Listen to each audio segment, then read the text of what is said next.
to meditate. It's going to be all done already.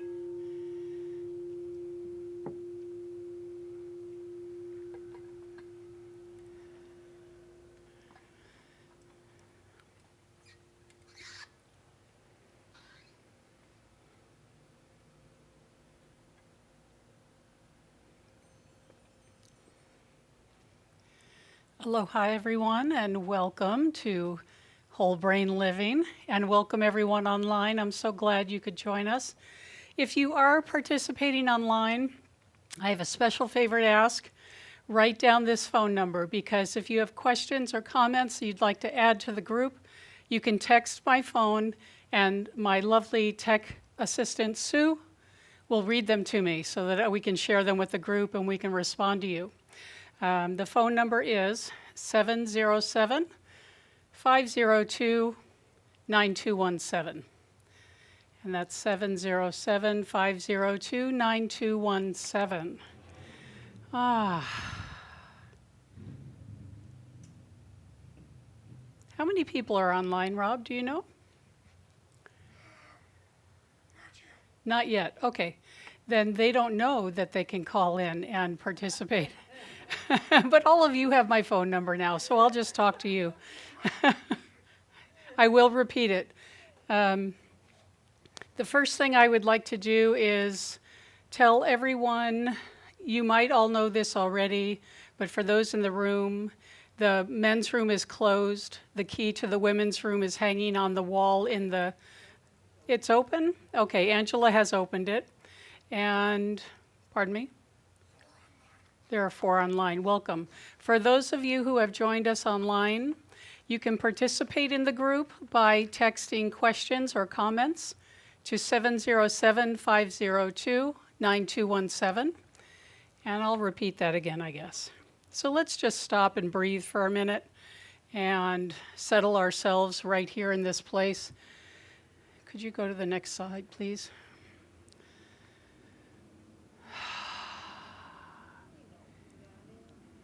This is Sadie, my Kapuna kitty, who is also my Buddha reminder. She knows how to relax, so Sadie's going to help us open this evening with spiritual mind treatment and just ground ourselves for the evening. So if you'll just take a breath with me, letting go of everything that came before this time. Any busyness or stress that happened today, just let it all go. And breathe in the breath of life. Breathe in the very breath of God. Breathe in Kauai. We get to be here, you guys. And here we are together in this time, in this place. Joined in community to have a greater understanding of this philosophy called science of mind and spirit. To have a greater understanding of the teachings of Dr. Jill Bolte Taylor in Whole Brain Living, to have a greater understanding of our fellow travelers on this journey. And so here we all are together by divine appointment in this place, willing and ready to share and give and receive the great blessings of our hearts and our minds. And so I know that this time is sacred, that each one of us is blessed by their participation tonight online or in the room.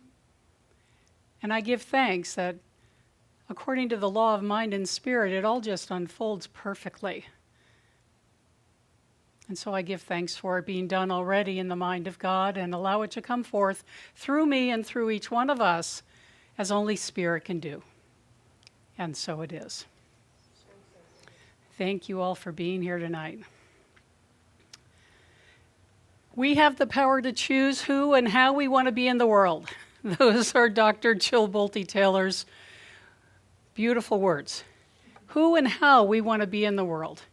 And, you know, these lessons that I share, the lessons that she shared, Ernest Holmes said that the lessons in the Science of Mind text are dedicated to that truth that frees us from ourselves and allows us to be put on a new pathway to a new experience. And all of this comes together in a way that I feel is really pretty amazing. Could you go forward? And one more. Thank you. This is Dr. Jill in 2008. She had recovered from a stroke that put her left brain offline. And she is a neuroanatomist who was at the epitome of her career as a neuroscientist at Harvard, teaching, researching, writing, and one day she's at home and all of a sudden she starts feeling funny. And she, as a neuroanatomist, knew exactly what was going on. And she watched her skills, her abilities, everything connected with the left brain go away.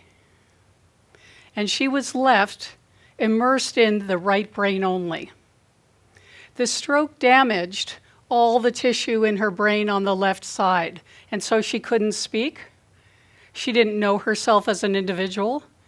She didn't know the particulars of her life or any order of the way things happened in her life or what might happen tomorrow. She didn't know any of those details because it's the left brain that processes all that information. In 2008, she had recovered to the extent that she was ready to tell her story. And she wrote a book called My Stroke of Insight. And this is a TED Talk that she gave in 2008, and I've written down the URL for it so that you can watch it if you haven't already. I remember seeing this years ago and just being in awe that she came back to tell about this. In 2008, My Stroke of Insight came out. I read the book, and then I put it aside. And then all of a sudden, in May of 2021, this new book comes out, and it got my attention. It got my attention because this stems from her experience of watching her brain go offline, her 8 years of recovery, and then the time to analyze it and be back in the world talking about it after that. And that's what's in this book. If you haven't started reading it, I highly recommend it, although it's definitely not necessary for the class. In the first chapter, she hooked me when I read, by choosing to meditate, pray, or practice mindfulness exercises, we can quiet the chatter and free ourselves from the prison of our own minds. In doing so, we ultimately gain the power to choose who and how we want to be in the world each and every moment, regardless of the circumstances we find ourselves in. Isn't that needed just now? Next slide, please. So I want to take a minute and just let us get to know each other, and I want to find out who you think you are. I'll give you an example. My name's Diane, and I think of myself as, I've always been kind of left brain, analytical. In fact, I started a company called Left Brain Business Services for all those creatives who don't know how to keep their books or anything organized. I'm that person who pays attention to all those details and finds the most efficient way to do something, and I do it over and over until the job's done. Okay? All right, so I'm a thinker. Left brain. At least that's how I used to be until the science of mind seeped in, and then I changed a little bit. So you might think of yourself as a thinker, like I did, a feeler, you're feeling, you're more creative than most, or you're spiritual being. So thinking, feeling, creative, spiritual, and I'd like to go around with the microphone and have you say your first name so that we can all get to know you and what and why, just for a couple of minutes, you think that's true. We'll start with Sue. I'm Sue. I think I'm a mixture of these things, and I have read about half the book, so I have names for my 4 parts of my brain. So the one I really want to develop is the spiritual one, and the one I have the most problem with is the emotional left brain one. So anyway, I'm going to move the microphone. So, what has been dominant most of your life?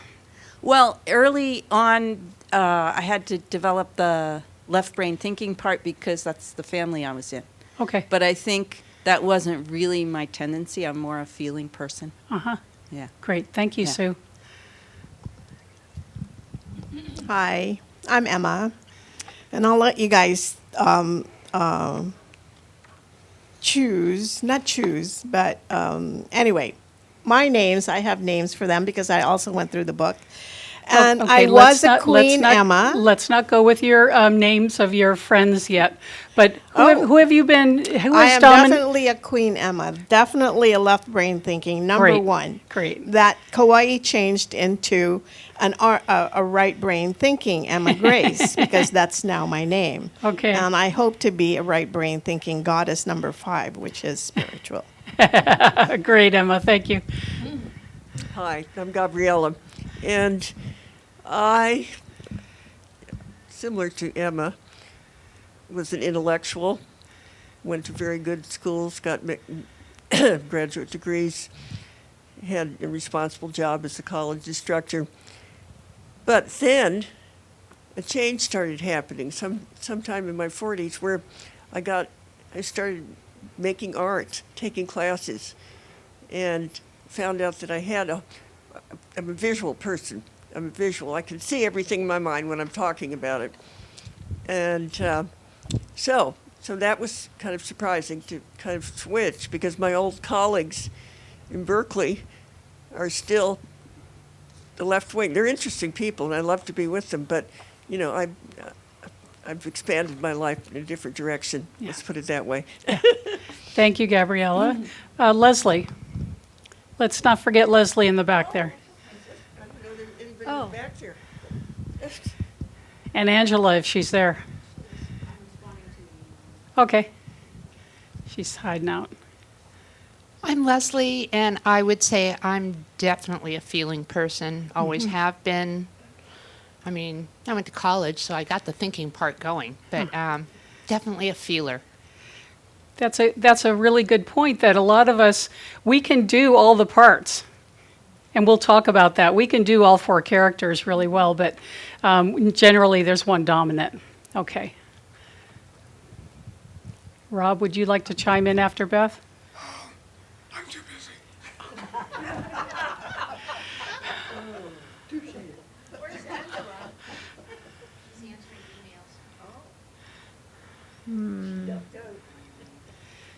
Who is the lady behind the mic at this time? Would it be Beth? Hi, Beth. So I think it's really relevant is like, who do I think I am right now? So I'm evolving and I've been a feeler, but I also had a lot more thinking and that's changed. And so I think the creative's kind of coming forth, but I'm in discovery. Thank you, Beth. I'm Sue. I think that I just lost the words. Thinking, feeling, creative, or Definitely. spiritual? All. But I think the primary would be thinking and organization and getting things accomplished. Although, like others have said, since Science of Mind, since coming to the island, that's definitely changing. Absolutely, big time changing. The creativity, being inspired to do something creative because it's challenging me, is becoming very important to me. So, all of the above, and of course, my spiritual side is the reason I came to this island is to go deeper, and that's a priority for me. Thank you, Sue. I'm Margaret. I haven't had the opportunity to read the book yet, but we will hopefully get it tonight. But just listening to the ladies, I have to say that first and foremost, I'm a communicator. And I'm also a thinker. A lot of feeling in there too. But I'm developing much more of a spiritual side since we've joined CSL. It's much deeper than it ever was, and I'm enjoying every minute of it. Thank you, Margaret. I am Duncan. I believe that I am a thinker. It's therefore on the left side of the brain. In my life, I've been in construction virtually all of my life, and it's only since I semi-retired in Hawaii, and spiritually, it's just really entering my mind now. I've still a long way to go, and I enjoy doing it. Thank you. Thank you, Duncan. Sue, did anybody text in? Just Katie, just say hello. Okay. Do I get to go? You get to go. My name is also Sue. That makes 3. Yeah. I've always been a feeler, right at the surface kind of feeling, and definitely a creative. And also, like, love organizing and, like, I work in a library. I love putting things in order. That pleases me. I would say, if I had to pick one to work on, so to speak, it would be spiritual. Thank you, Sue. And Katie Welch says hello. And there are others as well online. Again, I want to remind you, 707-502-9217. Please chime in with your questions and comments. We would love for you to participate fully too. And we have 7 online, so you're a third of the class. So I have to say that I've been the person on the other side, and I know that it can be hard to feel a part of. And so I'm going to do my best to include you, and I would love for you to ask your questions and make your comments and participate in any exercises. So welcome, please. Next slide. When we understand at a cellular level, I'm probably mixing it all up by having 2 microphones. Sorry, everyone. When we understand at a cellular level what is going on in the relationship between our thoughts and our emotions, we no longer have to be bound by our emotional reactivity. Instead, we can become emboldened to live our best lives and be our best selves. We have much more power over what is going on inside our heads than we've been taught. Next slide. Yes. The slides can be sent out as well, yes. In the 1970s, there were a series of brain experiments, and Daniel Goleman's work in 1995, Emotional Intelligence, kind of talked about the very real sense we have 2 minds, one that thinks and one that feels. Until the 1970s, we didn't really have the concept of left brain and right brain personalities. I do want to thank you very much for those at home. Katie says she's definitely a feeler. And Walt Weiss says, I'm a hybrid, like some of you said. I think linearly in a line. I visualize numbers in a line, the months of the year on a continuum. My experience, though, is much more feeling and spiritual. There are moments when I am so creative, but that needs development. Thank you, everyone. These tests that the researchers did in the 70s, they brought into the lexicon the idea of left brain organizers, linear thinking, all that kind of thing, and right brain creative, feelers, athletes. All of those kinds of things were right brain people, and never the twain shall meet. What happened was a lot of teaching, a lot of families went to encouraging one way or another. And so we ended up with a lot of people in our society who are strongly left brain or strongly creative, and letting go of those other traits. But really, we have all four of them. And Dr. Jill says our left brain offers us our individuality, while our right brain connects us with the consciousness of not only the collective whole of humanity, but the vast expansive consciousness of the very universe. By having both of these hemispheres working together inside our one head, we experience a natural duality. When you come to Centers for Spiritual Living, you hear over and over again about the unity of all life, and there is no duality. But we create the duality in our own mind. It's the actual hardware we're working with that gives us the duality. And we have to train ourselves to understand unity. So what happened with Dr. Jill was when she had that stroke, she was thrown into unity only. She didn't know about any duality. She didn't know about herself as being an individual. We have, let's show the clip on the next page. Peggy Price says, I'm a creative and forever working on the spiritual. Thank you, Peggy. Next slide, please. And we're going to see if we can watch this interview. I want to scroll to how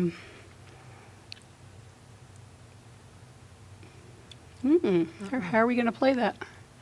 I think this would be a very different interview if it were a woman interviewing. She's really pretty good. And now what I want to do is slide over to about 3. How did you get it to play? I just touched it. Don't look. I just touched it.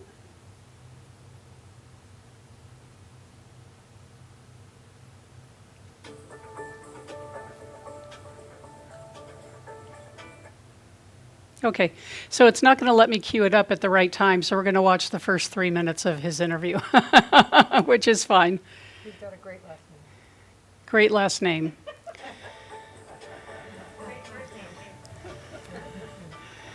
In that moment, my right arm went totally paralyzed by my side. And I realized, oh my gosh, I'm having a stroke. I'm having a stroke. And then the next thing my brain says to me is, wow, this is so cool. This is so cool. Or over here. How many brain scientists have the opportunity to study their own brain from the inside out? Dr. Jill Bolte Taylor knows a lot about the human brain, and she knows it from firsthand experience. That's a clip from Dr. Bolte Taylor's 2008 TED Talk in which she described her own stroke and the profound impact it had on her understanding of the human brain and of life itself. Now she's expanding on that understanding in a new book, Whole Brain Living, The Anatomy of Choice and the 4 characters that drive our life. Dr. Jill Bolte Taylor earned her PhD in Life Sciences at Indiana State University, trained at Harvard in both the departments of neuroscience and psychiatry, and in 1996, at the age of 37, she suffered a life-altering stroke. Can you imagine 37 years old? Broadening her understanding of how the brain works, how we make choices, and how we perceive the world around us. I'm delighted to welcome Dr. Jill Bolte Taylor to Frank Buckley Interviews. Doctor, thank you for joining us from your houseboat in that beautiful cove on a lake in Albany, Kentucky. Thank you, Frank. It's good to be with you. Even though it's raining here, I hear you some rain. Well, it looks beautiful where you are. I want to start with that day in 1996 when you suffered your stroke. Can you describe what it felt like and what you were thinking? We kind of got a taste of it there during your TED Talk, but what were you thinking as it was happening?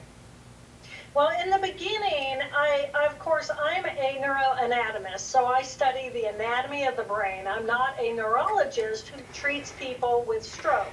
So I'm not really familiar with stroke survivors. But through, I had book understanding and I knew the warning signs of stroke. But I woke up one morning and I had a major hemorrhage in the left half of my brain.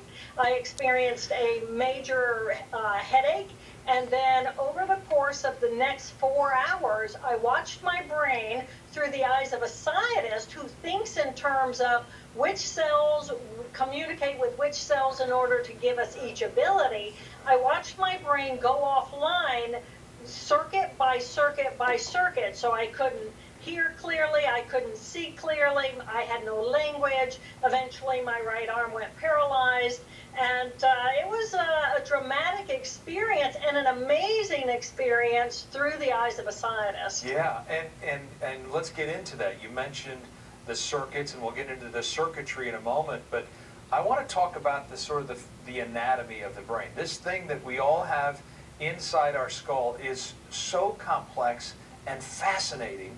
We've all heard about the two halves of the brain. Talk to us about that and how they interact. So we have been taught, and I have a model that I have brought for you, and this model would fit in my head like this.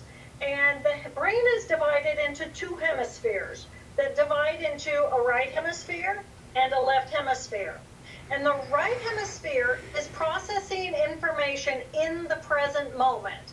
So it's bringing information in through the external world and saying, in this moment, what am I feeling? What is my experience? And then what is my cognition? But at the same time, Frank, the right hemisphere does not have a perception of me as an individual. So at this level of processing, it sounds bizarre, but we are atoms and molecules.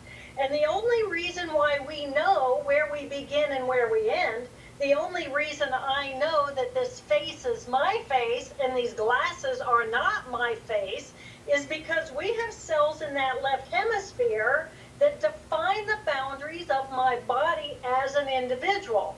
So once these come online, I become an individual, and then I have language, and all the information coming in through my sensory systems in the left hemisphere gets processed as me, the individual.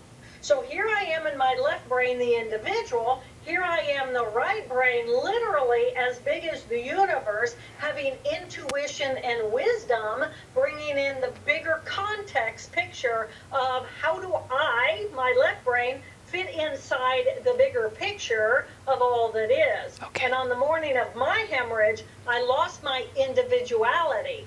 But what I gained was an experience of literally being as big as the universe. Oh my goodness. Okay, let's stop that's it there. A lot. Okay, let's talk about the two hemispheres and how they, I don't know how to put it, but The phone number to make comments or ask questions is 707-502-9217.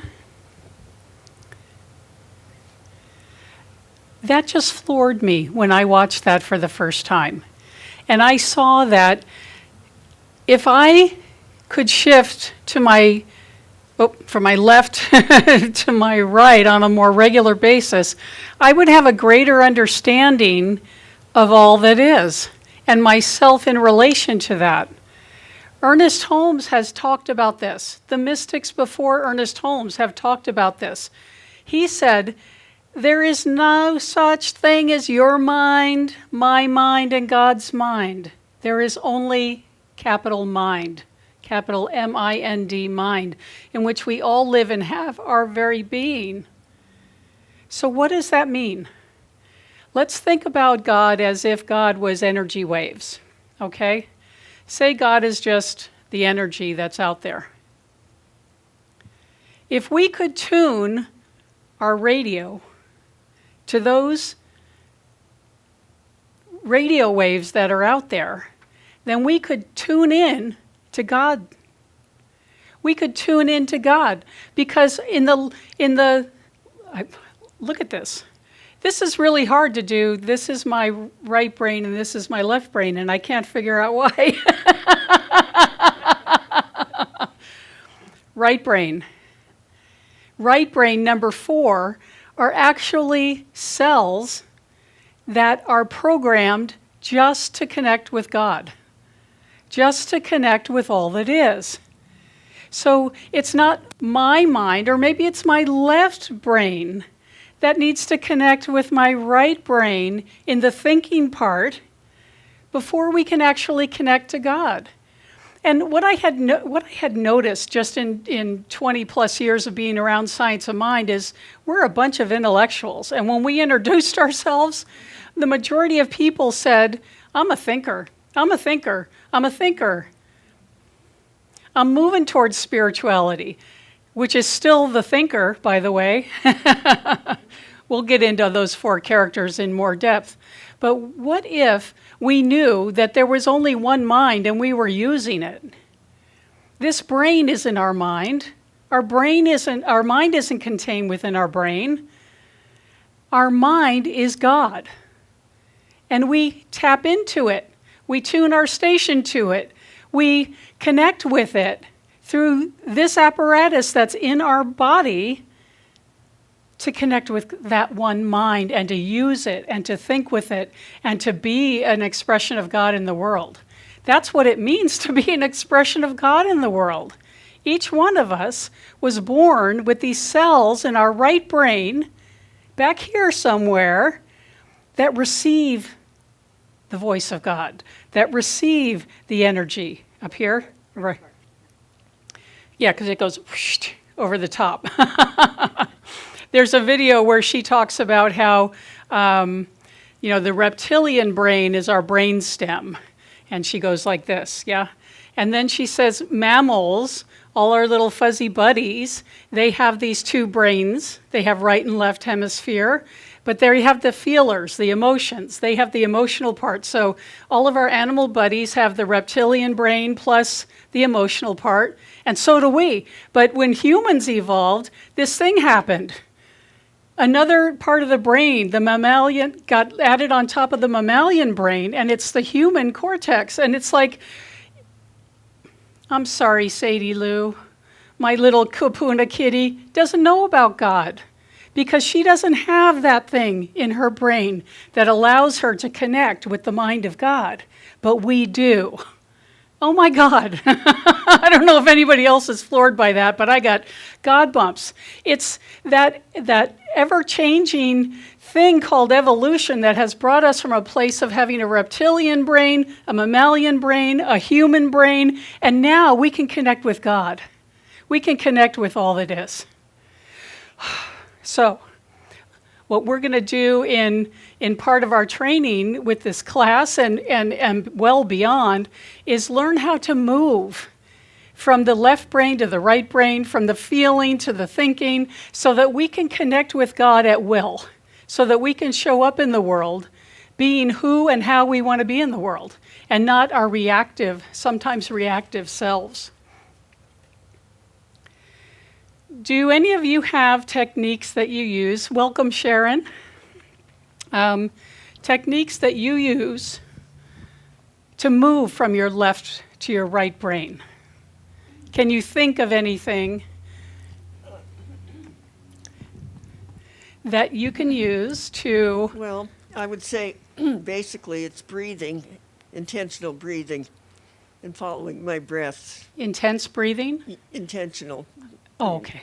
Yeah. Intentional breathing. Yeah, so I'm letting go when I'm exhaling, and I'm filling up with whatever I want, the love, the, intuition, and whatever. So for me, I practice that every day, and at different times, depending on what's happening. Mm-hmm. It's not like I have a certain time I sit down and do it. Great, thank you. Anybody else have a practice that they employ to move out of your thinking brain into your... Sue? Quite often my journaling will do that. Yeah, journaling. I'll get in my thinking brain and just put down all the crap that I need to put down, and then go, well, how can I reframe this, or what is this really about? Get out of that situation and that thinking into the truth of what it is. Mm-hmm. Beth? I cannot do it at will, but in the morning I found this higher self meditation. It's a guided visualization, and it's 10 minutes, and I love it. And I feel like I am the all of it. And I don't want to leave. It does feel good, doesn't it? Thank you for mentioning meditation, because that's one of the biggies. Sue, did you have something to add? No. Sometimes people get to that state when they're exercising or athletes, performing. They move out of thinking about it and just go. Sometimes people do Tai Chi or yoga, and that can move you into that state of, I'm not thinking about what I got to do later. I'm right here, right now, doing what I need to do. And well, meditation, of course. Has anybody, many of you are familiar with Joe Dispenza? Have any of you done the morning meditation?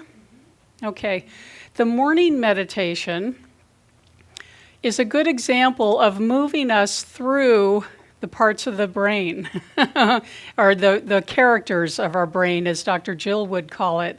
We often start out in our left brain. Okay, it's time for me to do my meditation. I'm going to sit down. I'm going to set the timer. I'm going to turn on the thing. You're listing all the things you have to do, right, to meditate. Okay, we get it turned on, and then he talks about the expansiveness of what's inside me and what's outside me, and he moves you back and forth between what's me and what's not me. And that is moving you out of your left brain thinking and into a sense of the greater yet to be. What's outside of me, and I'm connecting with that. And then he goes into the emotional feeling state of, what is it you dream of being, and can you picture it, and what does it feel like, and what is it that you want to experience?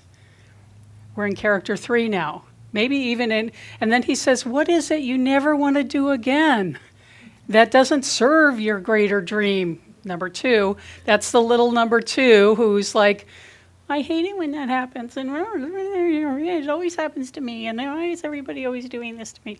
Okay, it looks like it's time to get into the 4 characters, because I keep referring to them, and let's have somebody read this to me so I can have a sip of water. And thank you, Sue, for volunteering. You want me to read it out loud? Read it out loud, please. I learned the hard way that we each have 4 distinctive groups of cells divided between our 2 brain hemispheres that generate 4 consistent and predictable personalities.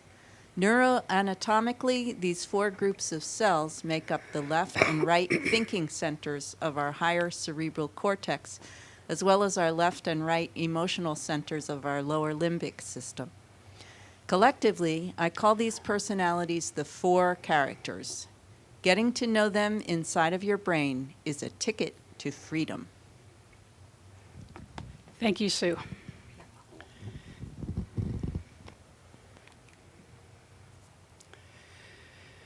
Meet the 4 characters. Character 1 is our left brain thinker, and we've kind of been talking about that already. That's the analytical one, the one that hangs out in our cerebral cortex over on the left-hand side. Character 2 is the little, I think of it as little, like a little child who's been hurt, who's watching out for our safety, who knows that something could go wrong and we need to keep ourselves safe. And it's watching out, catching red flags, and doing all that. Character 2 is the left brain emotional side of us. Character 3 is the right brain emotional, and it feels everything too, but it wants to play. It wants to be creative. It wants to do things and be with everybody, and it's not, it's emotional, and it's there, and it's expansive, but it's not afraid like the one who knows what happened to it when it was 7, knows its history, knows who its parents were, knows what it did when it was 14. Number 2 knows all that stuff and is worried it might happen again. But number 3, the right brain emotional, is like, bring it on. I want to play all day, run on the beach, just have a really good time. Right brain thinker. Right brain thinker is our connection to God.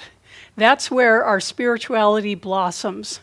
That is where we know that we are one with all that is. that there is no separation, like she said in that interview. There is no separation between me, because I don't even know I'm an individual when I'm in that place. I don't know I'm an individual. I'm one with all that is. And I could very well just be atoms and molecules, like she said. It doesn't matter, because you and I are all in there immersed in that one mind of God, in that divine energy of God. Dr. Taylor shows us how to get acquainted with our own 4 characters and observe how they show up in our daily life and in the lives of those around us. So I could recognize when one of you is displaying character 2, for example, or when one of you is displaying character 4 or 1 or 3. And that can help us interact in a more productive way and keep me from reacting to whatever you might be saying. So let me introduce you to my 4 characters. My morning walk, the 4 characters, and me. Every morning I go out and I check the garden and I walk around the garden, and my left brain thinker is going, okay, I need to prune the hibiscus, I need to water the seedlings. There's snails and slugs, and I need to pick those out of the garden so they don't eat all my lettuce, and I gotta do. That's what my left brain character 1 is thinking. And then all of a sudden, character 2 comes out, because I notice that the chickens have torn up all my sweet potatoes. They've dug them all up and put them in a pile on the ground, and that really did happen. And number 2 came out, and why is it always me that this happens to? Why do I try and I try and I try, and it always gets messed up? Number 2 is really upset. But then, as I continue my walk around I notice that there's a shade over the part of the walkway to keep the sun from shining in our window in the afternoon, and I go, bam, and I hit it, and character 3's out to play. And she just loves walking in the garden and being with all that is. Now, number 1 would never do that. Never, never, ever. But number 3 did. And then number 4, when I get around to the front side of the house, or I walk down this path that Sue and I created together, and we go, oh my God, I'm so grateful I get to live here. I get to play here. I get to be here. I get to put down roots here. Oh my God. And number 4 is out. And all of that is in one walk around the house. And all of us have all these things going on in our mind all the time. We can tune into them or not. We can let them play or not. We can always choose. Does anybody have a story about one of their characters that they would like to tell on themselves?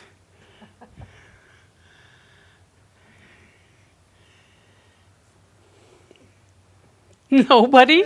You just let me go, bam, right there in the middle, and none of you want to play? Okay, thank you. Because you all saw me at the party, at the July 3rd party. Emma, the present, was there. She came to play. She came to be out there. Everyone that I love was out there with me, playing with me. And that was my number 3. I was very present. I didn't think about anything else other than being there and playing. Right? You were all there, most of you. Most of you. And we were playing big time, too. Yes, right? And that's everyone, too. I think I'm getting really good at playing. And there's still my to-do list. My to-do list does not have time to wait on the phone for all the places that we have to wait on the phone and all the websites that I have to go and visit. And it just makes me crazy. Like my irritation level, my frustration, I breathe. I'm starting to draw when I'm waiting, but it's like, okay, my healthcare system, one more time, like the music I don't like. So I just have a strong reaction to that experience. Who's laughing? Yeah. Anyone else? Excuse me, I would say one of the most important things in my life is identifying with nature. That I love nature and nature loves me. And every day I go on my bicycle for a long ride along the bike path in Kauai. And then I stop, practice some Qigong, and look at the ocean, and I say, this is my body. I'm here, but that's not all of me. I am the ocean. I am the clouds. I am the trees. I am God. So anyway, that's a recent practice for me that I'm doing, and it just feels perfectly right for me. Wonderful. Thank you, Gabriella. Break loose, yeah. Sharon. Is this supposed to be what we do in the morning? No, or no, no. whatever? It's if you want to tell a story about yourself Okay. and one of the characters that you inhabit. Okay, the one character that has come out frequently lately is I'm not supposed to have to go through this anymore. I've gone through all of the stuff that any one person should be required to go through in this life. I'm at an age where I should be able to play whenever I feel like it. And I'm having to deal with some situations that require me to be cautious about what I say and how I say it, caring, even when I'm pissed off. And when I do, I go to the ocean. But it's almost like some days I sit there and say, I dare you to calm me down. I dare you to take me down. I don't really, but you know what I'm saying?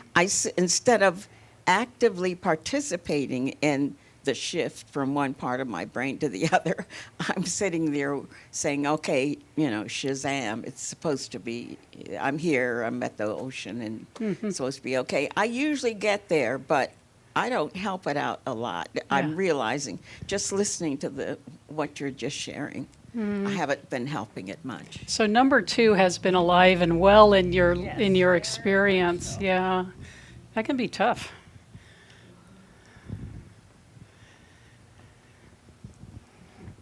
I'm not sure where this will come in, but if I'm doing something and I get annoyed, somebody annoys me, which unfortunately is frequently.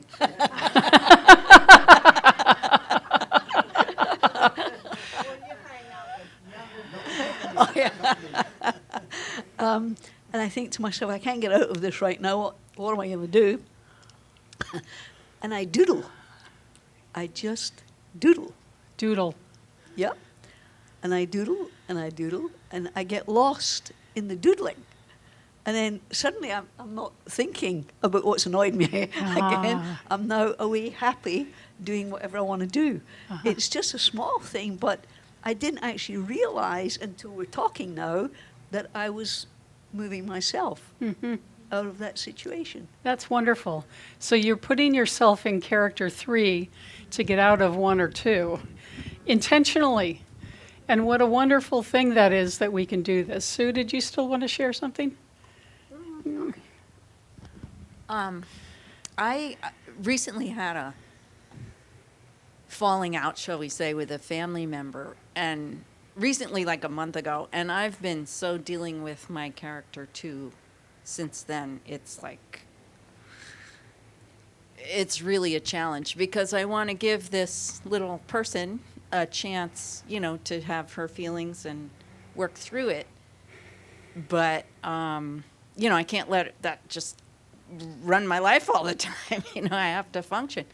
And so, the concepts in this book is helpful to think of the different characters can get together and hopefully help her out. And they can. They definitely can. Anybody online have anything they'd like to add? 707-502-9217. Just go ahead and chime in anytime, and Sue will let me know you're there. Operators are standing by, she says. Okay.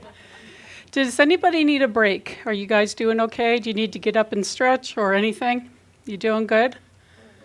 And please, Angela, could you turn the temperature to the warm side just a bit?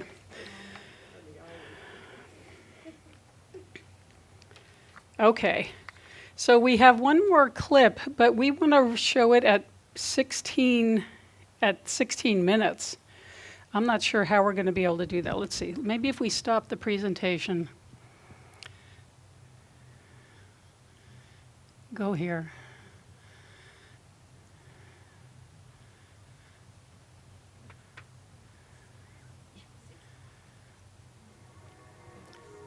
And then we want to slide it over to, You're so smart.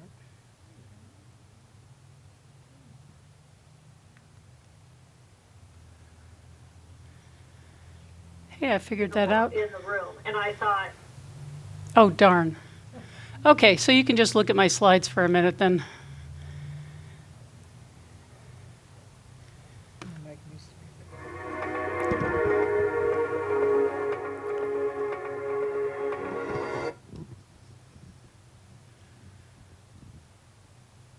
Where am I?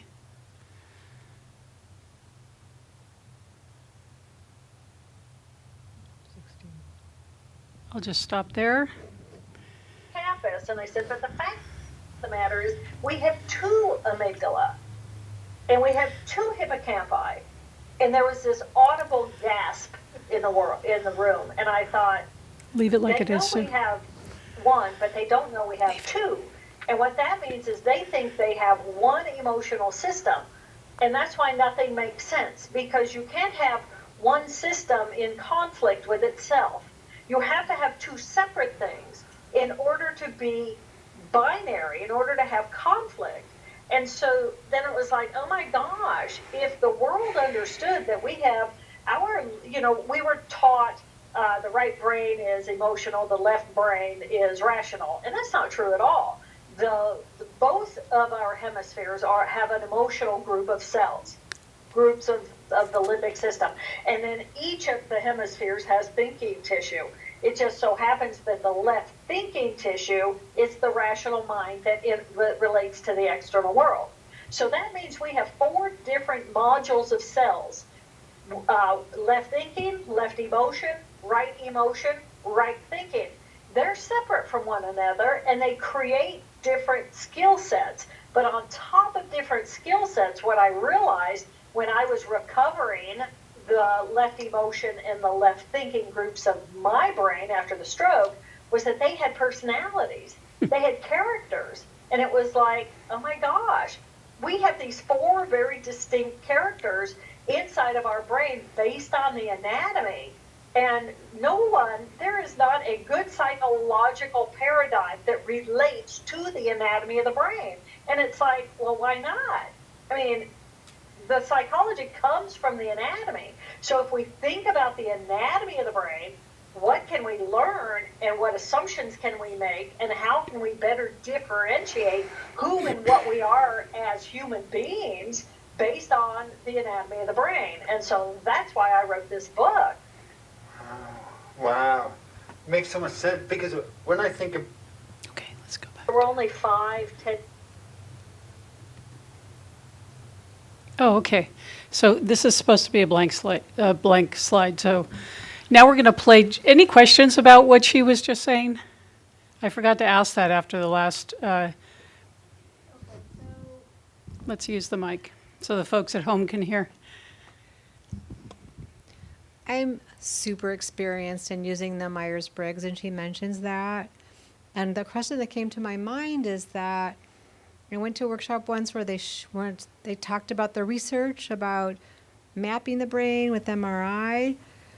And so I started to think about kind of differences about how it maps. You've got your structures, but then you've got like the whole directionality of how the neurons map. I guess that's the right thing. So how people process. Mm-hmm. I don't think she talked about that. I didn't read the whole book, but I'm really curious about, your thoughts. She doesn't talk about Myers-Briggs. No. Well, she No. did mention that she wasn't, you know what I mean? Like the beginning, like she knew she wasn't just of this. Right. That she was multifaceted. But yeah, so having that kind of piece in my background, it just really made me curious, like, well, where does the mapping come into place to see So the when you read the pathways? book, see if you can figure that out. Okay. And where that all falls in. Emma?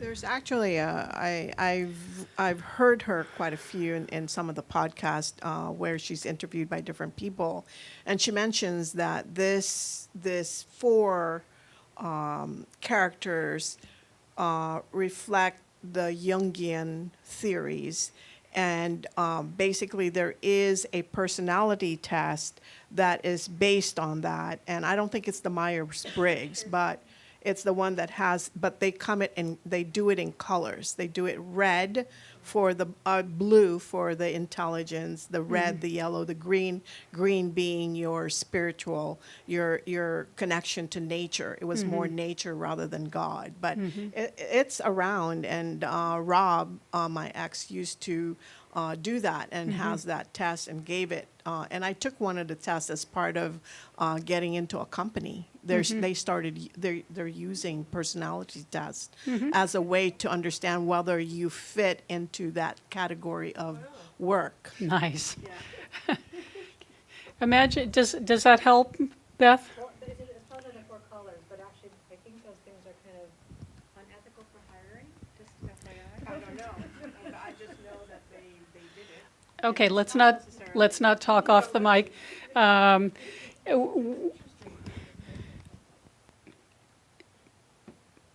I don't want to judge whether it's ethical or not, but it does make sense when you're thinking about hiring somebody if they're a good fit for the job. Administering a test to prove whether they're a good fit, I don't know about that, but it certainly is something we could do. Do all of you have your colors? You got a couple of markers when you came in or something? Okay, so, okay. Angela? We need 2, 4, did you get some? 6 markers. So if you're using paper on the clipboard, take your paper and fold it in half lengthwise, and then fold it in half again so that you have 4 quadrants. You did this in grade school, remember? No, we're not going to do... Are these colors supposed to be colors we want? Nope. It doesn't matter. Doesn't matter whether you like the colors or not. Your number 2 might get upset if you got colors that you didn't really want. Excuse me. So you're going to cut in half lengthwise and then in half again so that you have 4 quadrants. All right? And then open it back up. If you're using a journal, you could just draw the 4 quadrants. You could use 2 lines to make your 4 quadrants.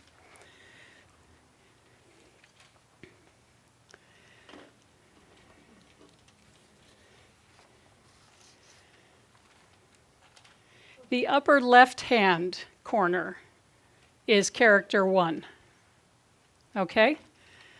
Draw a picture of what you think character 1 would be like if it was if character 1 was drawing a picture, what would it look like?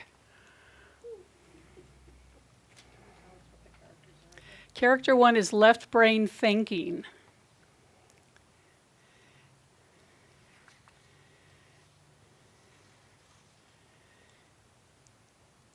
If you could draw the way character 1 thinks, perhaps, or character 1 would draw, if it had to, at last resort, if number 1 had to draw, what would it look like? Just the upper left-hand quadrant, please.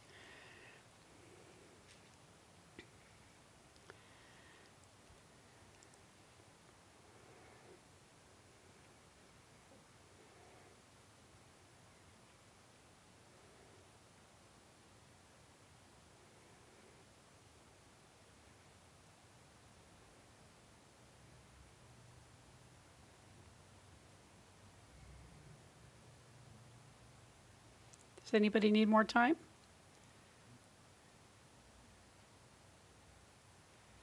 Okay. Now we're going to go to the lower left-hand corner, which is the left brain emotional. Character 2, the feeler.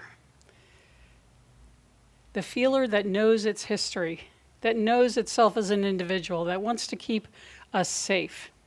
Your inner child, perhaps. If you could draw the way character 2 thinks, what would it look like?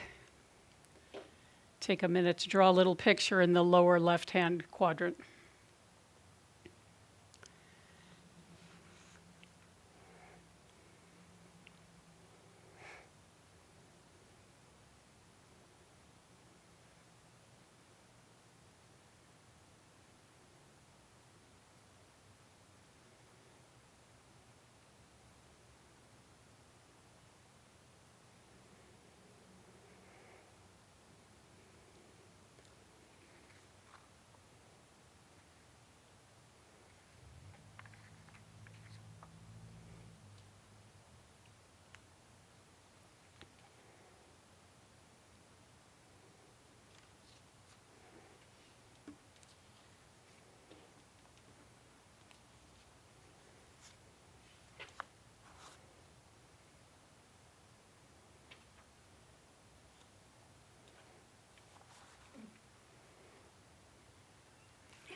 I can't wait to see Sue's.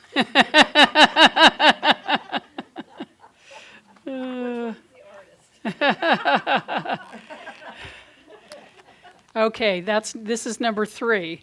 That's the artist. If you could draw the way character 3 thinks. Oh, I'm sorry. That would be the lower right-hand quadrant is number 3. Lower right-hand quadrant is the right brain feeler, the right brain emotional. Right brain emotional. So we just went from left brain emotional, now we're in right brain emotional.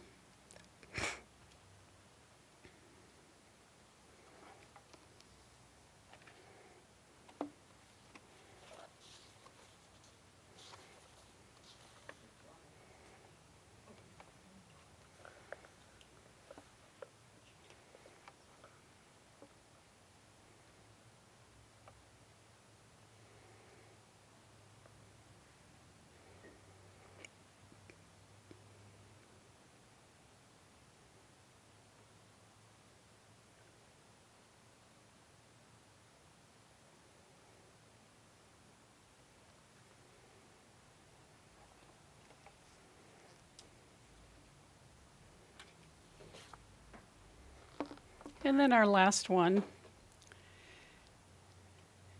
is the upper right-hand character number 4, our right brain thinker. If you could draw the way character 4 thinks, what would it look like?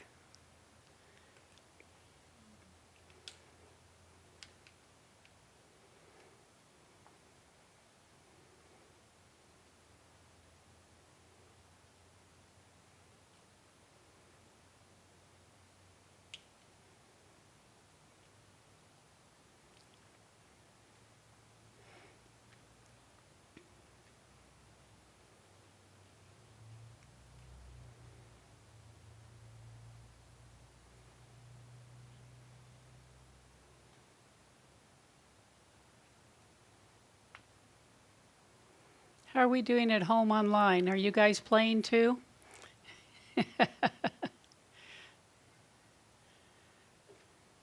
I wish I could see your pictures. I'll show you mine in a minute.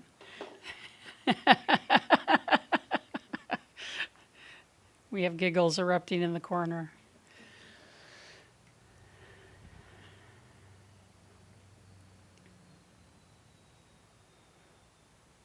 Okay, is everybody good? Or do we need another minute?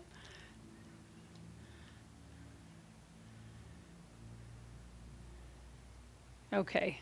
Would anyone like to share their pictures? Yes. Tell us about your pictures and show us the pictures. Mine are just faces.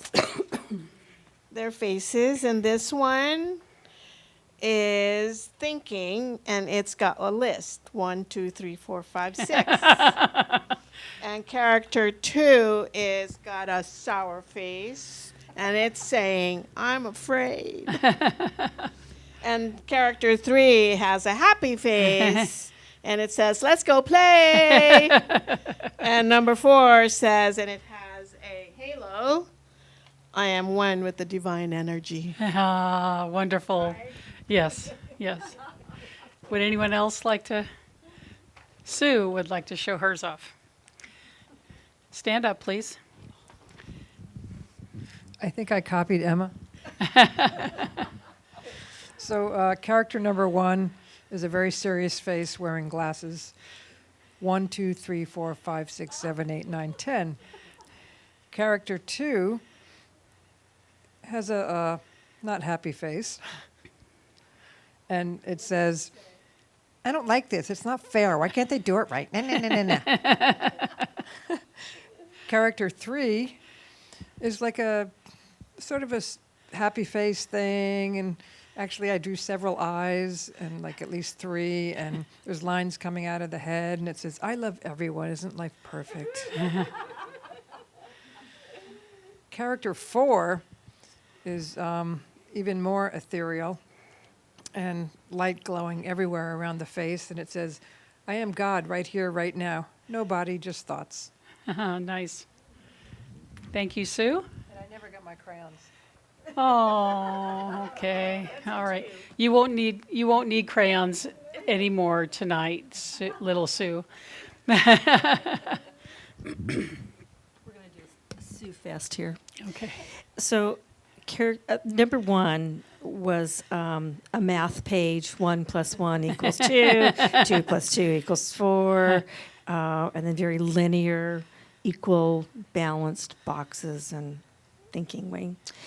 2 is sometimes my little girl story about all the things I couldn't do, and I couldn't. This is a gal dancing, and there's a big letter, "No, can't do that." And there's eye makeup. "No, you can't do that." And when I started giggling, it's because those are really weird lips, but kind of looks like an apple pie. And then the last one is a movie theater. Probably one of the first movies I snuck out and saw was Goldfinger. Oh, sorry.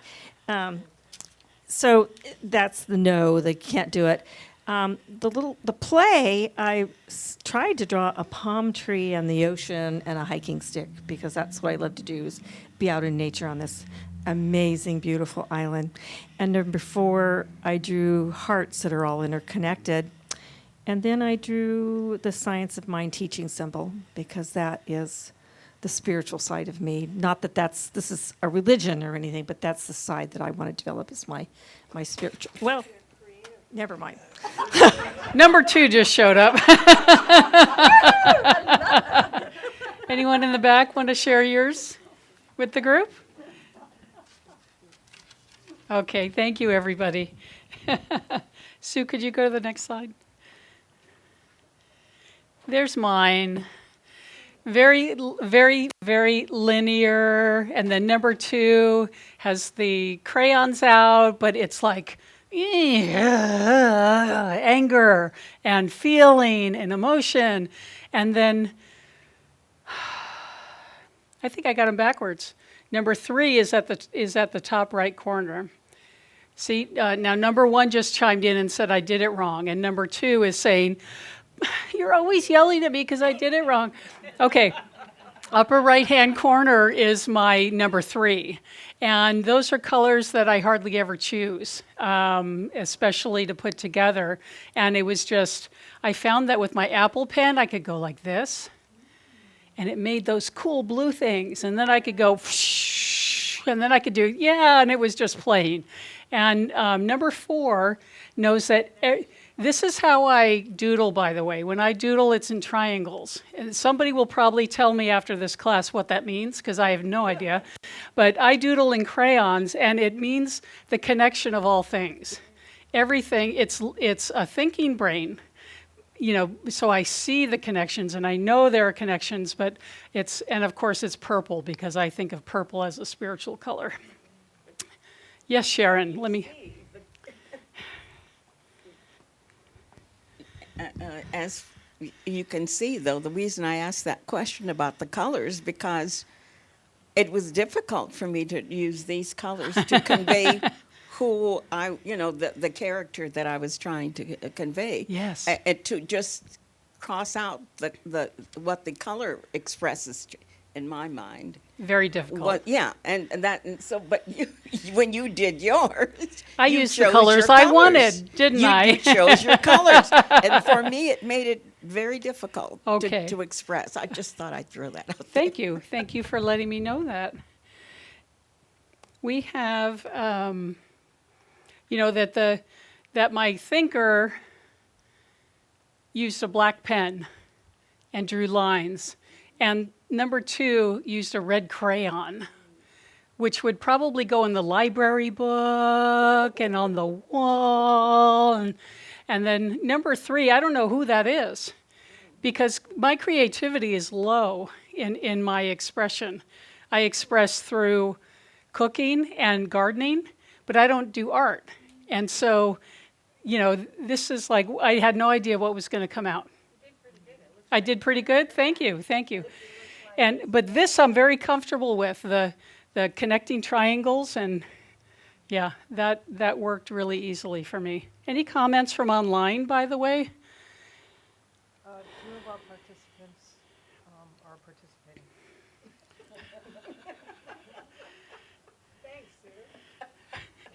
Katie said, yes, I was originally going to share, but they're worse than I thought. I love them though. Okay, and Walt has been texting also, but I know there's several others out there who we'd love to hear from if you'd like to play with us. 707-502-9217. Maybe I'll get hired for the telethon. I'm getting pretty good at repeating the phone numbers. Call now with your pledge. Okay. Next slide, please. So you were probably wondering, since we're in a Science of Mind Center, when I was going to talk about spiritual mind treatment, because it is, the basis of all that we teach here at Center for Spiritual Living is the steps of, it's not the only thing we teach is the steps of treatment, but it's our healing tool. It's the tool we use to create healing in the world and in ourselves. And it is what we go to. So these are the 5 steps of treatment. And this is my left brain thinker here who put them all centered and made them all nice and neat and made sure I had all 5 steps listed there and that they were correct and that you would be able to see them. Okay? So first there's the recognition that God is all there is. God is all there is. And then we unify ourselves with it, right? I am that. It is what I am. And then 3, we're recognizing all those things that we want in our life and that we don't always pray when something's wrong, right? Sometimes it's, oh my God, I'm so grateful I get to live in Hawaii. I'm so grateful I own a house in Kauai, guys. That is like friggin' amazing. I don't know how that happened. I'm so grateful. I'm so grateful. And so then I release all of it in the 5th step to say, you know what, God, this is all you're doing. I didn't do this. I just showed up and I received, and I'm so grateful. So can you think of where the characters fit into that? One of the things that was a real aha for me when I was reading this book was I thought, oh my God. I remember one day when we were all in the room, like the room was packed, and I was doing the spiritual mind treatment at service that day. And I'm standing up here, and my good friend Deb Valentina is right there. She's in the front row. She might have even been recording it, I'm not sure, on her phone or whatever. And I kept stepping forward, and I kept going into it, and I was like getting into it physically. And she said to me after service, she said, there's a point in your treatment when your voice changes, where you just, something happens in you, like you're embodying the prayer or the treatment or something. And I thought about that when I thought about the 4 characters. And who do you think it is that thinks you need a prayer? Anybody? Who? No. Which of the 4 characters thinks that there's something going on here that we need prayer for? Number 2. Number 2 thinks something's wrong. We're not safe. We need help. We need divine protection. We need it now. Right? So number 2 calls the team. Number 2 says, we need prayer now. And number 1 says, okay, I'm up to this.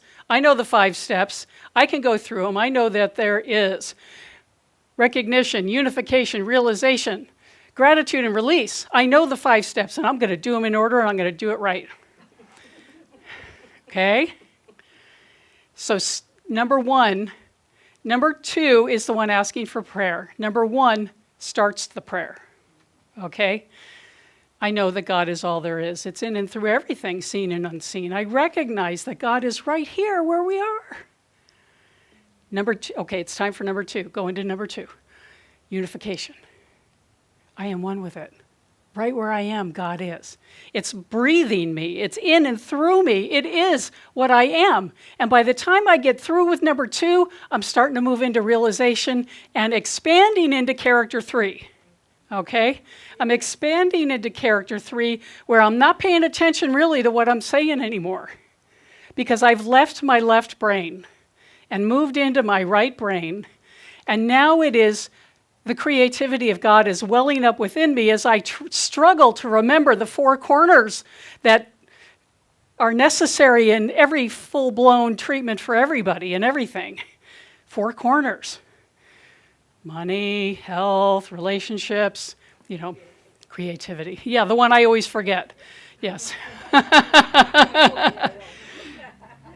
The left brain has to get in there a little bit, and sometimes when I get to the end, I drop back into number 1 and go, did I remember everything? But when I'm in the realization step, I'm embodying character 3. I'm expansive. All the right words just come to me from I don't know where, and I speak them out loud. And I can feel it in my body, the energy changes in me, and that's when my voice changes. When I go from left brain Diane to right brain Diane, I've made the switch. And I've forgotten about the 5 steps, I've forgotten about the 4 corners, and I'm in the moment, all that is connected with everybody in the room.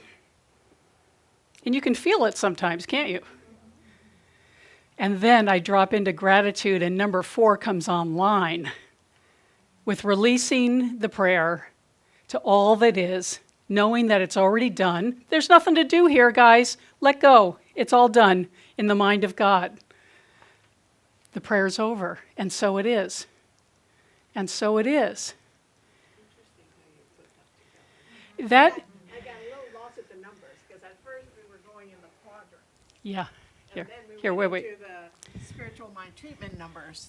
First, we were in the quadrants, Yeah. and then we went into the 5 places of the mind treatment. I'm like, okay, which number's which? My number so 1. left brain, yes, yes, yeah. How do we fit 5 steps of treatment into 4 characters?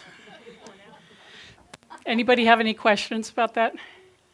That was brilliant. I just, it's that and the thing about us having anatomy that is connecting us to the mind of God that just lit me up about this writing. She's not a philosopher. She's not a person selling a religion or preaching to anybody. But she's saying, oh my God, I lived through this. I'm so grateful that I lived through this and recovered and got all this insight into my own life, and I can share it with those around me. She left Harvard, guys. She made a choice to stay in her right brain dominant when she had lived her whole rest of her life as left brain dominant. She made a choice. And I made on that scale, a tiny shift in the same way. Because I went through school, I went through high school, and then character number 2 got in a lot of trouble. She was a bad girl. And she got sober, and then left brain came back online, and I started, working in offices. And then I went back to school and I was studying and I became an intellectual. And Angela, could you turn the AC back on, please, for just a few minutes? And she became an intellectual and a scientist. I got a science degree and I was good in the left brain. And then I started practitioner studies. And my minister kept trying to get me in the right brain and throw me in the right brain. And Diane, you're intellectualizing this too much. You're too much in your head. You got to get in your heart. You got to, it was a struggle for me to make that shift from, I know the science. I understand why he talks about the law all the time, Ernest Holmes. I know why he talks about the law. I know why they teach us the 5 steps. I know about the 4 corners. I can get all that stuff and line it all up, and I can write a treatment, and I can do the papers, and I can read the books, and that's not what it's about. What it's about is shifting from, you learn all the formulas, you learn all the stuff so that you can forget it and move into number 3, and live life from that place. Live life from number 4. And that's what lights me up, is trying to embody that in my life. Because I get real stuck in the mundane, and I still work an office job. So, I still have that food, I guess, for my, thinker, for my left brain thinker. She gets to put things in order. She gets to make sure things are done efficiently. She gets to do that. And then I have my time with my therapist when number 2 can come out and play, and she can talk about the stuff that, oh, ain't it awful that it happened, and how do I move beyond this little child who was hurt? And then I can come to places like this. I can read material like this book that isn't meant to be a spiritual bestseller. This is science. Isn't it cool that science is proving what we know in this teaching? The power, the presence, and the love of God is right where we are. No joke. Right brain thinker. We can tune our station in anytime we want. Oh. Beth. This is really exciting, and my lower creative loves your enthusiasm. Thank you. And my thinker says, I don't know if my thinker says this, but it's like, I sure would love to have a functional MRI of your brain when you're doing spiritual mind treatment. Hell, me too, huh? If it maps, and I'd be willing to pay good money for that to happen, because that would be really incredible, because there's a way that it could be proved, like really in a process way. Yeah. And there are tests that have been done out there with MRI on meditators, and you can see it shift. So you might want to look that kind of thing up, where they hooked up, a bunch of monks meditating, and it's really cool stuff. And that would be very interesting to watch over the course of time as I'm doing a spiritual mind treatment, as it moves through this hardware that we carry around. And thank you for helping me make a shift. When I came in and saw everybody in place and you talking, and I said, I thought it was 6:30 to 8:30. I don't know where I read that. I was so upset with myself. I was just plain old angry because I got it wrong and I missed the first part. Thank God I'm now able to hear more of what you're sharing. Because I have shifted. I don't know which one I'm in now, but it's sure better than it was.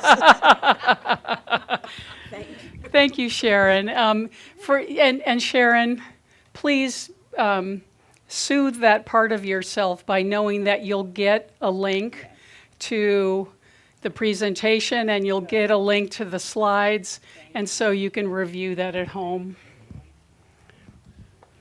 For a few years before I came to Kauai, and I'm wondering whether it was a subconscious twist that I wanted to come here. because, you know, that test that we were talking about, because Ra was so closely to those Jungian theories that he was doing for those tests, I was always really low on the green, which related to nature and environment and spirituality. So I always knew that my level, because it was way up there, and this one was way, you know, my thinker, my number 1 was always there, and my number 4 was always low. And we knew that. And so I'm wondering whether it was just a subconscious way of knowing that at some point in time I'm going to find that balance. It's just a matter of time. You are moving in that direction, Emma. You're moving in that direction. And if you don't mind me sharing, what I heard you say, you know, before we all got started was this morning you woke up and you saw the colors and you had to go to the beach. That's it. That's it. That's the shift happening in real time. And the good news is we can do this when we want to. We can recognize ourselves, I'm enmeshed in number 2, I need to get out of this. Because if the rest of my day isn't going to go south, I need to do something about it now, and I can. What we've learned is that we can. You can't unlearn what you know, right? You can't pretend that you don't know it. You can say, well, I choose to stay in this all day. I can say that. I choose to stay in this. Even though I've journaled my heart out, I'm still pissed off, and I'm going to stay that way for the rest of the day. You know, I could do that. And I could also recognize, this is not pretty, Diane. You have calls to make, you have places to go, you have people to see, you need to knock this crap off, right? And so I can do what we're going to do right now, and I can do a meditation. So what I'm going to bring us is one of the meditations that's in the back of the Science of Mind book. Some people, you know, only get to the first couple of chapters, or the Law of Attraction chapter, or the Mental Equivalent chapter, or the Physical Perfection chapter, where it talks about all the ailments and how to pray for them and that kind of stuff. But in the back, there's all these little, like, they're almost like poetry. But then there's also full-on meditations that Ernest Holmes had written, and I'm going to read one of those to you now, okay? Just as an example of what we can do when we need to shift our energy, when we need to move out of all that junk that gets in there, and we know we want to change. So I'll invite you to put your things down and uncross your legs and just allow yourself to be comfortable.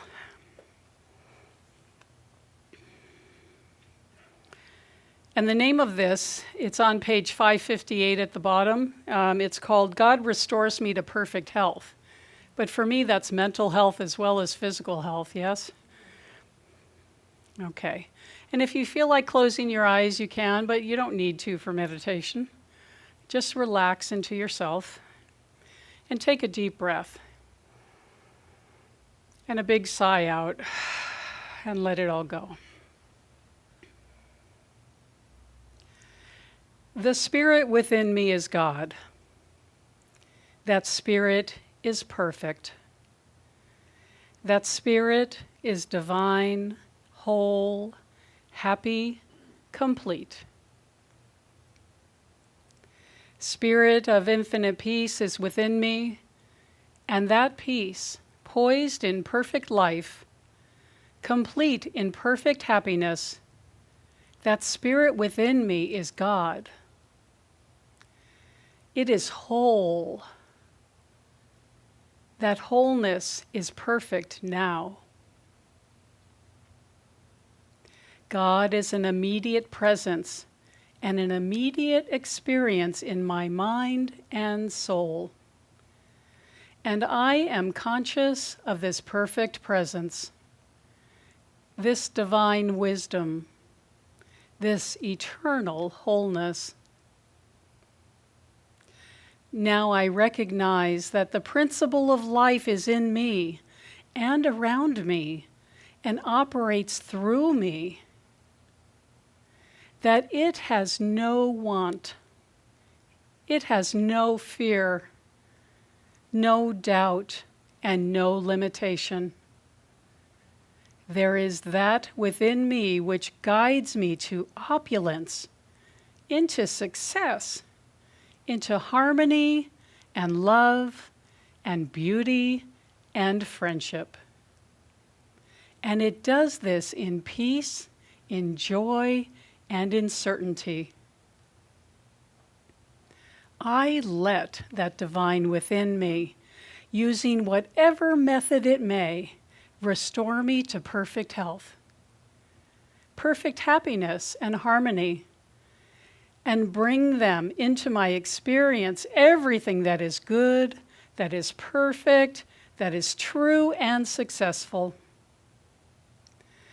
I am not only one with this spirit, but this spirit is all that I am. It is my whole being.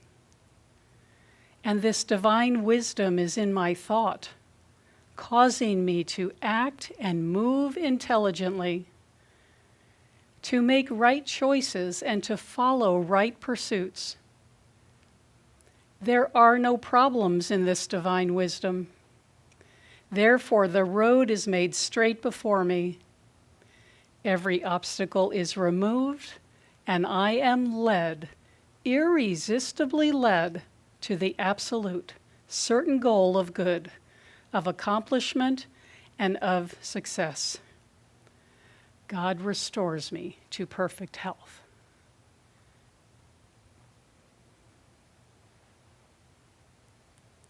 And so it is.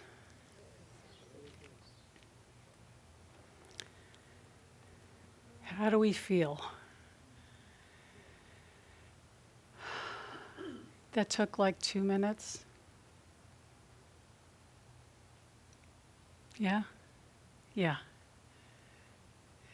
So now we're all floating in the right brain. I'm not sure I even want to look at my outline anymore. Are there more slides, Sue? Our ultimate goal is to live life with a balanced brain, where we capitalize on the unique gifts of each of our hemispheres. You know what interested me about this picture? Look at the little bridges. There's little bridges there. Those were built by the person. Those were connections that were consciously made to go between the left and the right brain and the right brain and the left brain.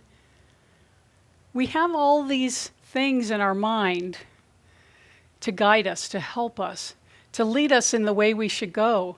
And there are times when our left brain needs, when our number one needs number three. We need the input. There are times when number four needs feet on the ground. Yeah? What we're doing with this material is becoming aware of the four characters in ourself, becoming familiar with them, and learning about their strengths. Because each of them, including number three that I think of as a whiny little kid, number two, whew, yeah, not number three. We're present with number three, we're happy, we're creative, we're having fun. Number two keeps us safe. Number two always has our back. Number two is just a step higher than that reptilian instinctual brain, and it goes, bam, oh, that reminds me, I got to tell you. Okay, I was working in forestry, very, very left brain, even though I'm out in the woods in nature all the time. I'm out in nature by myself a lot, and I spent, at least 8 hours a day in the woods, and I'm very comfortable out there by myself or with others. And one day, I get out of my truck, I have to go, I'm looking for a particular tree, a particular area that's been visited before so I can measure it again. All right, my left brain thinker wants to do the measuring.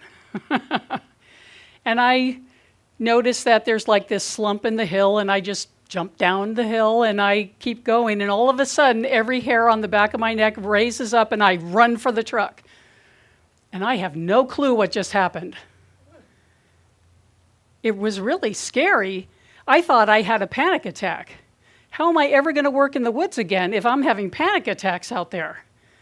And what I realized was, it was my reptilian, instinctual brain that knew that there was danger there, and the rest of my thinker and my feeler did not know it yet. And it saved my life, possibly. There could have been a mountain lion. There was something there that was danger to me. And it moved me up and out. I can't jump up a hill like this, you know? It was like I would be climbing if it were, you know, left brain thinking I got to get out of here. But no. It was, never found out what it was. But I did work through it with my spiritual teacher and my mentor to be able to go back out in the woods again and realize that I'm not someone who suffers from panic attacks, so it's not logical that that's what happened to me. Our bodies are amazing. They're really amazing. And we have all these layers of cells and millions of cells that all do their individual thing to make me be able to stand here and do this, to make me be able to put words together and speak them out loud, for you to be able to see me as an individual and not as a bunch of atoms floating around in the cosmos. All of that is due to the amazing stuff we got inside our skin and beyond, probably. I can't see that right now, but some people can. What's going on? They say there are layers and layers and not just an aura, but, you know, I might be this big walking around in the world. You wonder why?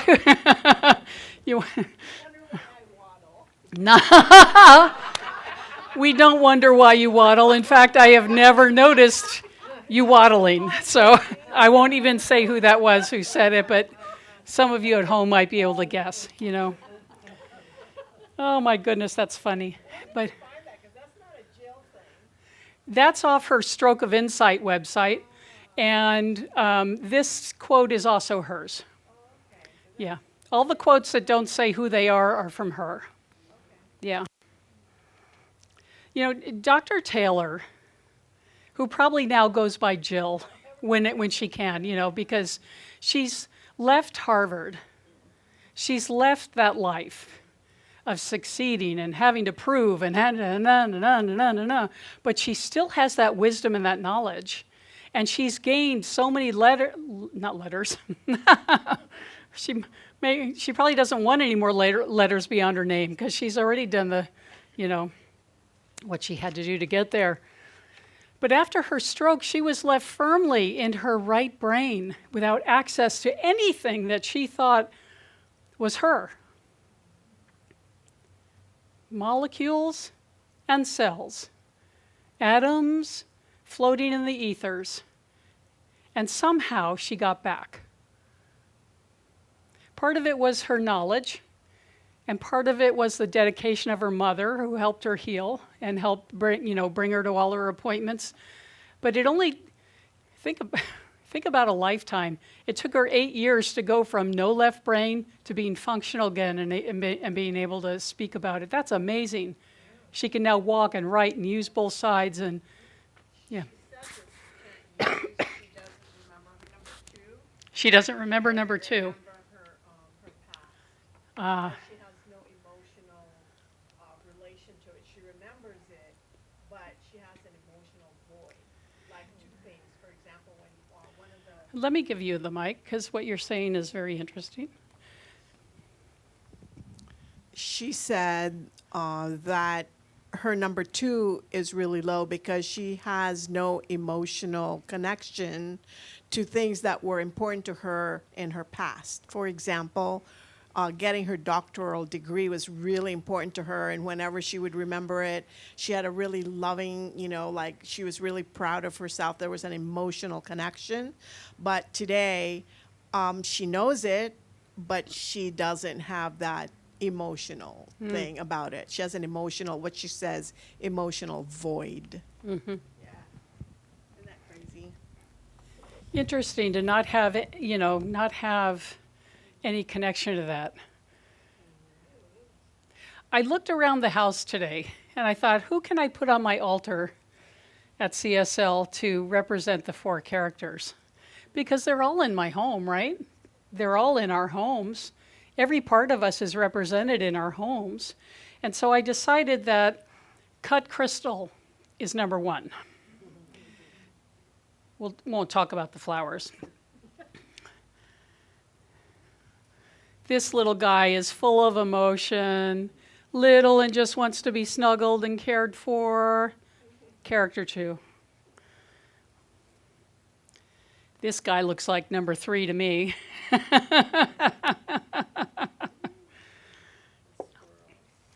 Number 4 is all that is. Connection to the earth, my connection to color, to flowers, to birds, to plants, and to life around me. Very earthy and grounded is my number 4. And then I decided on the cleansing power of lemongrass to bring it all together and heal all those parts of us that don't want to be seen. Sometimes number 2 doesn't want to be seen. Sometimes number 3 hides. My number 3's been hiding for years. She wants to come out now. She wanted bright blue flowers on the new arbor in the garden. Okay. You can have bright blue flowers, and I had to find the right ones. And number 4, when I do a treatment at church now, it's different because I allow myself to just swoop into number 3, and the longer I stay in number 3, the more often you guys go, wow, that was amazing. And I go, I have no idea what I said. And because it's God talking. It's not Diane. It's 3 and 4 that are doing the treatment. And I just love that feeling in my body. I go and sit down and I have to just hold it for a minute. I couldn't talk afterwards because I'm out of my left brain and into my right brain. I'm into all that is. I think you should patent that, Diane. Patent that?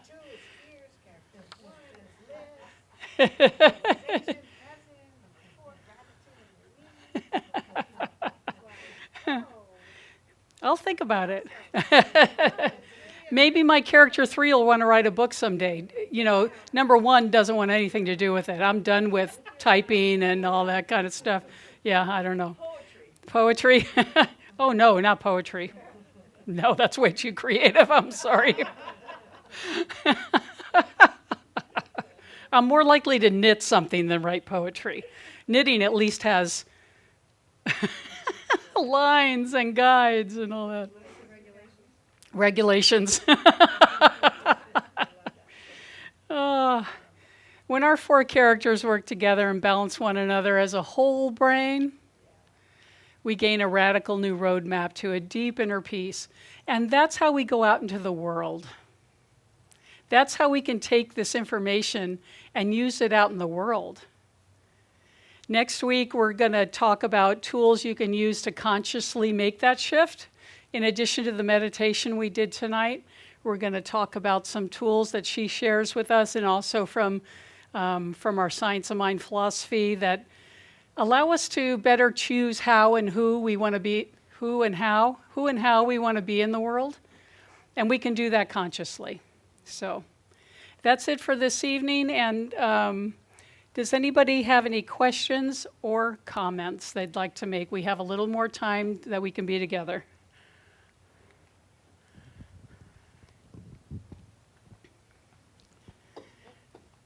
I just want to say I think your course was tremendous, just Thank really you. tremendous. So we must all be someplace in this 4.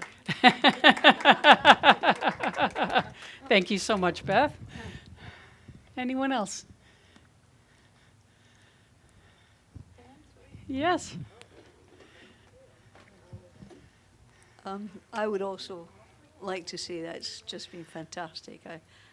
I love it, and I've told you many times how much I enjoy your sermons because I can't explain it, but they touch me. And I find that it's something that there's something inside that welcomes it and thanks it. And the one thing that I have, things have changed in my life from coming to CSL. As you said, in the morning you're waking up and sometimes it's not going to be a good day. You can think it, and then half the time I would just go through that. But I've learned now not to do that. I've sat and I've said, okay, do you want it to be a shitty day? Be a shitty day. And I think, no, I don't. I want to go enjoy myself, play golf, play bridge, get out there. And I change.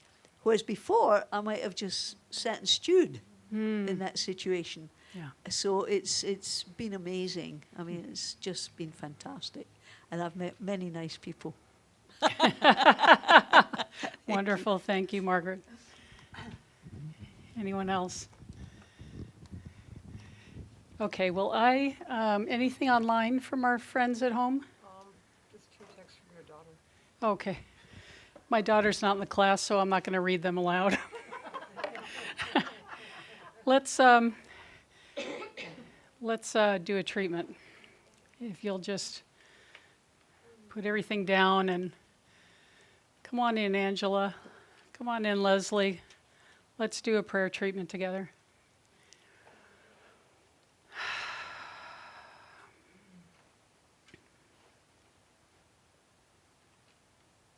So right here in this moment, I know that there's only one thing going on. And it is this thing called life. Life is breathing us. Life is blowing the winds. Life is in and through everything seen and unseen. It is within everything, a divine energy flowing everywhere. And because it is everywhere, I know it is right where I am. I live, I move, I have my very being as an expression of that one thing. The life of God itself is moving Diane right now. And so I speak this word as a blessing to each one of us and each one online and each one who will hear this later. I give thanks for each of us being in community, connecting heart to heart and mind to mind, and all those 4 characters are in here together from all of us. And I give thanks that each one of them is blessed and knows that it is a blessing in our lives. I give thanks for perfect health welling up in and through each one of our bodies and minds. I know that there is the coursing of energy in and through every cell that is the divine energy. I know that it whisks away anything unlike the divine pattern of perfection from which we were created. And so I move now into perfect health. There is nothing to stand in the way of that. It is who I am. It is who each one of us is. And there's not a thing that anybody can do about it. We are perfect health now. I give thanks that the divine flow of abundance is moving in and through our lives as we give and receive, as we embrace the fullness of life in all of its ways, from the abundance of fruit and vegetables to the abundance of sunshine and the goodness that pays every bill on time, in full, pressed down and overflowing. And I am so grateful. Oh my God. Oh my God. I give thanks that that love that is God within me moves in and through all of my relationships, healing, blessing, nurturing, and making new. Past, present, and future, they are healed. There's nothing to get in the way of the divine mind as it moves in and through every relationship. I give thanks that our ancestors and our great-great-great-grandchildren yet to be are healed in this moment.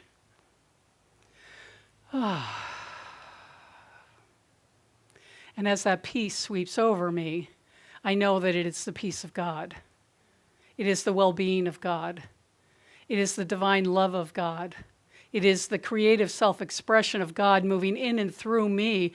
I am a divine broadcasting station. It is moving through me. It is moving me. It is all that I am. And so I give thanks that right here and right now, I am led to right livelihood. I am led to perfect self-expression. I am led to the way that I should be in the world. And each one of us, too, is being led. From within, there is an intuitive knowing that comes from within, a wisdom and a guidance that absolutely knows what to do, and it does it without delay. There's nothing that can stand in the way of this. It is done unto us as we believe. There is not my mind, your mind, God's mind. It is one mind, and it is moving me right now, and I give thanks for that. The knowledge of that allows me to simply let go and know that it's not Diane doing this. It's the voice of God moving in and through my brain, my voice, my body, into the world of expression. What a relief that I don't have to do it. Oh my goodness. And so it is. Mahalo.